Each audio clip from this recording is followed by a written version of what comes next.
Hello there guys, Daniel Childs back here again. Hope you're doing really well on this Wednesday. We've got quite a bit to get through in today's news show. We're going to be speaking about the goalkeeping situation with Chelsea, close to agreeing a deal for a player. We're going to react to Enzo Maresca's first press conference ahead of that Rexam game and also briefly touch on that Rexam game.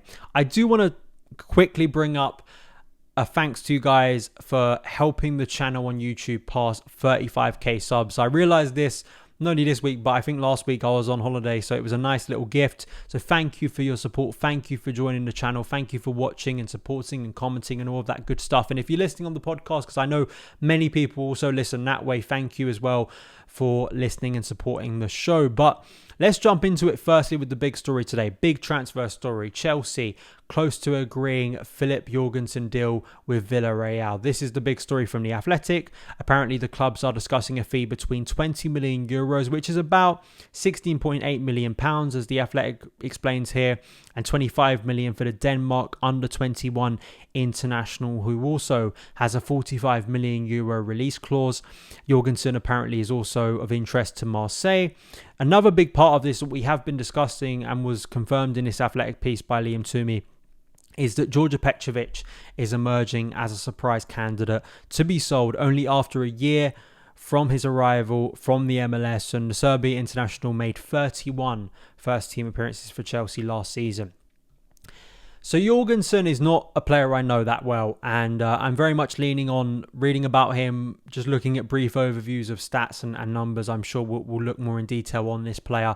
But then, I think that the strongest thing for me was listening to Jonas Gaiva, who was on the Alex Goldberg Byline stream, I think it was last night, and I was listening to him speak about the player, and he was very damning of the player's ability. And I have to say, initial reactions to the player has not been that good. It hasn't been that encouraging. It doesn't strike quite the same as even like Renato Vega a couple of weeks ago, which I felt was a shrewd piece of business. Quickly that looked like a decent piece of business. Nicholas Jackson, talk about the same club here, Villarreal, despite his very raw ability, the numbers did back up a player who clearly was surging, and I think that continued at Chelsea. In the case of Jorgensen, and when you tie that to the future of Petrović, when you tie that to the likelihood that Sanchez is going to start playing as number one again for Maresca, it doesn't look like a major upgrade. It doesn't quite look like the signing I think a lot of people hoped in this area, especially if you were going to really proactively look to improve it. Jorgensen, I think the thing that people have pointed out, and it's been clear with the way Chelsea want to recruit now in this area, with Maresca, they clearly want someone who's comfortable with the ball at their feet, is decent at distributing, and maybe Jorgensen absolutely fills that role. I know there's at least one stat in terms of short passing from La Liga last season that plays a massive role in that. Now, if that's your key metric for deciding whether you're going to get a goalkeeper or not, then sure, maybe that in some ways justifies the move. But there are other parts to being a goalkeeper, and as I said, Jonas Gaiva was very damning of his ability in goal, his confidence, his even Villarreal fans not being that trustworthy of him having a few howlers, not even being the best with the ball at his feet, which is something we can attest to with Sanchez. But there were certain things he said about Jorgensen that did kind of flash Kepa vibes, unfortunately. But he is a very young goalkeeper, and he is someone that, still, because the lifespan of a goalkeeper and outfield player can be very different. You're hoping that Jorgensen, with the coaching of Maresca, who did improve Hermansen last year at Leicester, maybe could prove to be a very shrewd piece of business and actually skyrocket in value very quickly. How this ties to Petrović, I'm not entirely sure. Between Sanchez and Petrović, I think Petrović should be kept, and it's a shame that this isn't even a PSR situation. It's not like this is a guy that is going to be pure profit for Chelsea. I think in some ways he would be profit, because I actually think he had a pretty decent first season in goal at Chelsea, given he didn't have a big reputation before arriving. And maybe again, you look at Hermansen, has played at a higher level than Petrović. Has played at La Liga in a decent club like Villarreal. Maybe actually could quite quickly prove to be better than we expect. But to let go of Petrović, I just don't think is the smartest move. I don't think it's a great move. And, Jorgensen is obviously going to have to do a lot, I think, to prove those critics wrong. And how that works with Sanchez, who already has question marks over him, is going to be, I think, one of the quickest and biggest conversations and I think debating points for Chelsea fans. And we obviously hope that it doesn't become that and this issue gets settled, because I really wouldn't want another situation in a year's time where we're still having to recruit goalkeepers. It should be a very settled position. And as I said on Monday's show, as I've said before, are Chelsea just delaying the inevitable of having to go out and spend serious money in this area for someone who is going to be a substantial upgrade?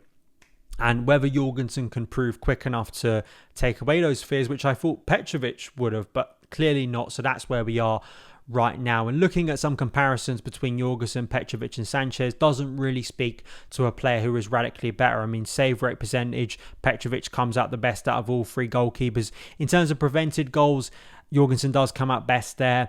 He played 36 matches for Villarreal in the Liga last year, did concede 63 goals. I actually, when looking at FB Ref, it's funny, when they do similar players, actually one of the most similar players to Jorgensen was Petrovic.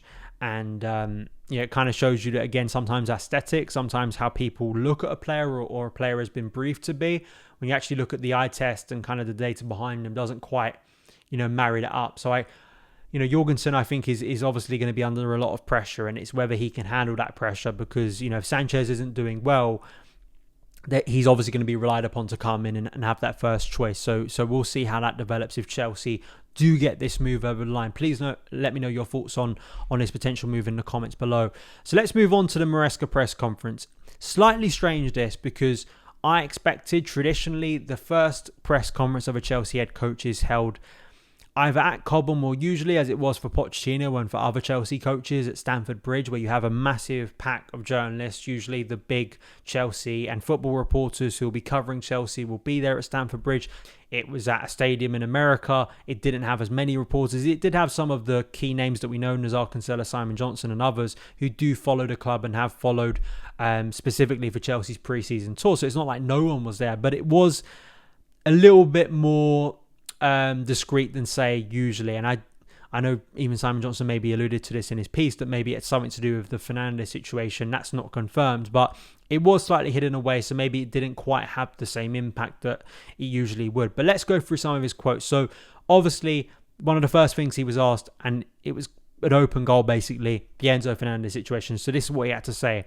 It's quite easy in terms of the player statement apologising. The club did the same. There is nothing to add. The situation is clear. He was then asked whether there will be difficulties when he comes back. He says, I don't think so. I don't think when Enzo will be back we will have any problem. There is nothing to add. They are not bad people or a bad human being. He then moved on to speak about Trevor Chalobah, obviously omitted from the first team squad that's gone to the US. We spoke about that yesterday. He said, first of all, from my point of view, it's always sad to leave players out of pre-season because in the end they work every day for the same target, to be part of the team. We have Axel here, Tosin here, Wesley is finally back, and some young players like Josh Akpom. It's a sad decision, but we had to make it. And then Reece James took the second half of the press conference as kind of the player put up. And I think the biggest thing that Reece said, actually, he was asked kind of his one goal for the upcoming season. And Reece very quickly said, my goal is to stay on the pitch, which clearly is the big goal. The Maresca press conference, I don't think was massively different or in terms of insightful compared to what he said in his opening interview, which, is a little bit of a shame. But, I think that's... We're going to see a lot of Maresca doing press conferences at Chelsea, and we'll hopefully get to know more of his beliefs. I do think one of the things that I don't think was a great answer from him personally was he was asked about how to forge a connection with supporters, and he kind of ended the answer speaking about tactics and speaking about how we're going to dominate the game. And I don't think that was a great answer because, that's one part of it in terms of like if we're going to refer that to winning games, obviously that's going to help your reputation massively. But maybe that is something that Maresca himself and fans have been crying out for is a coach they can really relate to and emotionally connect with. I don't think people felt that with Pochettino. People clearly didn't feel that with Graham Potter. The last time that's happened to any kind of substantial way is with Thomas Tuchel. So whether Maresca can bridge that divide, whether he can become that guy, whether he can grow into that role, I think is going to be a big question. But let's wrap up by looking ahead finally for Maresca to do the most important thing, which is coach a Chelsea game, and it's going to be against Rexam, who obviously was our opening pre-season game in the US last year. it isn't the biggest test, and I suspect it will probably play out like it did last year. Of course, Wrexham now are a league above. They aren't just getting into League 2. They're obviously now in League 1, but Chelsea will probably be expected to win this game very comfortably. The first big thing is obviously these inverted fullbacks and who we see maybe drift into midfield, whether that is Reece James, whether that is Ben Chilwell. If he starts, Renato Vega, do we get any of him in this game? Players like Nicholas Jackson, how do they look under Maresca? Where does Nkunku play? Because Maresca was sort of talking about how Nkunku can play in a lot of different positions. And I think always at this time of the year, especially when you have players returning late from international duty, it's who's going to step up and really surprise people. Because, the likes of Andre Santos, unfortunately, looks like he's going out on loan. So that isn't, I would have liked to have seen him given a chance. But I look at a player like Akipom was obviously with the squad, but also Tyreek George. I think there's a lot of us who are very excited to see what Tyreek George could do this year if he remains part of the first team squad, if he gets opportunities in the Conference League. And this hopefully will be the first chance he gets significant first team minutes, and whether he can remain part of that group from Maresca over the course of pre-season. Because if he can, he's going to have a lot of good competition, not only internally with the squad, but also in terms of who we're playing. When you're playing the likes of Celtic, who I knew beat Man City in a preseason friendly, but obviously Real Madrid, Man City, Inter Milan, all the way leading up to that opening Premier League game against Man City. There are some good opponents here, and I think that for Tyreek George, for some of the other younger players involved, hopefully it can be a really good experience. And I just hope that this preseason, because I actually thought last preseason was well done by Chelsea.